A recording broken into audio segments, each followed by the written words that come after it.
அவரை அடக்கி வாசிக்க சொல்லுங்க. அமித்ஷாவிடம் எடப்பாடி சொன்ன புகார். அண்ணாமலைக்கு பெரிய செக்.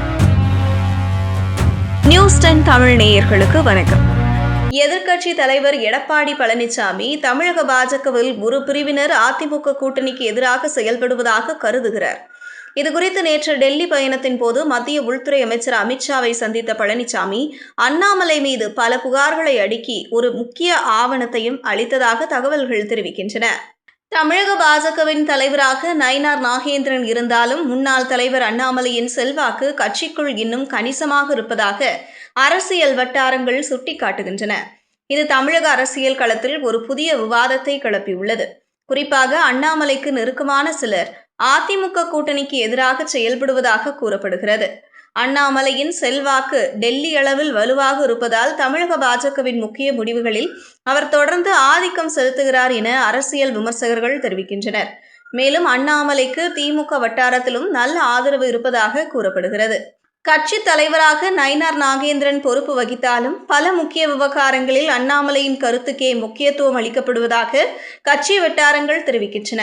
இதை சாதகமாக பயன்படுத்தி அண்ணாமலைக்கு நெருக்கமானவர்கள் அவ்வப்போது அதிமுகவிற்கு எதிராக சில நடவடிக்கைகளை மேற்கொள்வதாகவும் இது பாஜக தொண்டர்களிடையே சலசலப்பை ஏற்படுத்தியுள்ளது.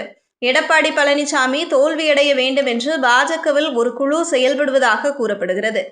அதிமுக தேர்தலில் வெற்றி பெற்றால் எடப்பாடியின் வளர்ச்சி தடுக்க முடியாததாகிவிடும்.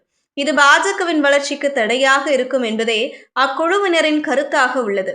இதனால் பாஜகவின் உட்கட்சி பூசல் அரசியல் வட்டாரங்களில் பேசும் பொருளாக மாறியுள்ளது. பொதுவாக புதிய தலைவர்கள் தங்கள் நிர்வாக வசதிக்கேற்ப கட்சி நிர்வாகிகளை மாற்றுவது வழக்கம். அந்த வகையில் தமிழக பாஜக தலைவர் நயினார் நாகேந்திரன் கட்சி ரீதியாக சில முக்கிய நடவடிக்கைகளை மேற்கொள்ள திட்டமிட்டுள்ளார். அண்ணாமலையால் நியமிக்கப்பட்ட பல நிர்வாகிகளை மாற்றவும் அவர் திட்டமிட்டிருப்பதாக கூறப்படுகிறது.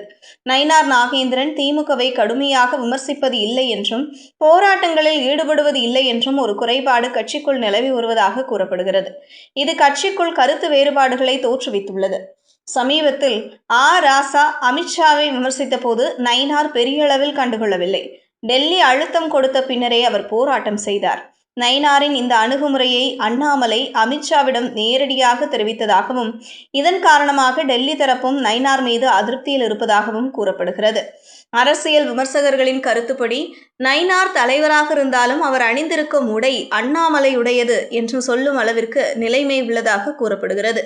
இதன் மூலம் புதிய தலைவர் நியமிக்கப்பட்டாலும் அண்ணாமலையின் செல்வாக்கு இன்னும் அதிகமாக இருப்பதாகவும் இது கட்சிக்குள் சலசலப்பை ஏற்படுத்துவதாகவும் அரசியல் வட்டாரங்கள் தெரிவிக்கின்றன. இந்த சூழலில்தான் தமிழக பாஜகவில் சிலர் அதிமுகவுக்கு எதிராக காய்களை நகர்த்துவதாக எதிர்க்கட்சி தலைவர் எடப்பாடி பழனிசாமி நினைக்கிறார். இதனால்தான் அவர் டெல்லி பயணத்தில் அமித்ஷாவிடம் முக்கிய ஃபைல் ஒன்றை அளித்ததோடு அண்ணாமலை பற்றிய புகார்களையும் அளித்துள்ளார்.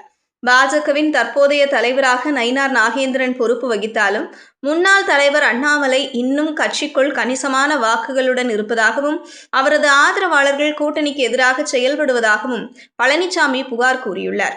அதிமுக கூட்டணி ஆட்சிக்கு வரக்கூடாது என்று பாஜகவிலேயே சிலர் சதி செய்வதாகவும் அவர் தெரிவித்துள்ளார். மேலும் அண்ணாமலைக்கு திமுக வட்டாரத்திலும் நல்ல ஆதரவு உள்ளதாகவும் பல அமைச்சர்கள் அவருக்கு ஆதரவாக இருப்பதாகவும் எடப்பாடி பழனிசாமி அமித்ஷாவிடம் எடுத்துரைத்துள்ளார். அண்ணாமலையை விசாரியுங்கள், அவரை கொஞ்சம் அடக்கி வாசிக்க சொல்லுங்கள், நிலைமையை சரி செய்யுங்கள், நீங்கள் இவற்றை உடனடியாக விசாரிக்க வேண்டும் என வலியுறுத்தி ஒரு ஃபைலுடன் அமித்ஷாவை சந்தித்துள்ளார். செய்திகளை உடனுக்குடனும் துல்லியமாகவும் தெரிந்து கொள்ள நியூஸ் 10 தமிழ் சேனலை பின்தொடருங்கள்.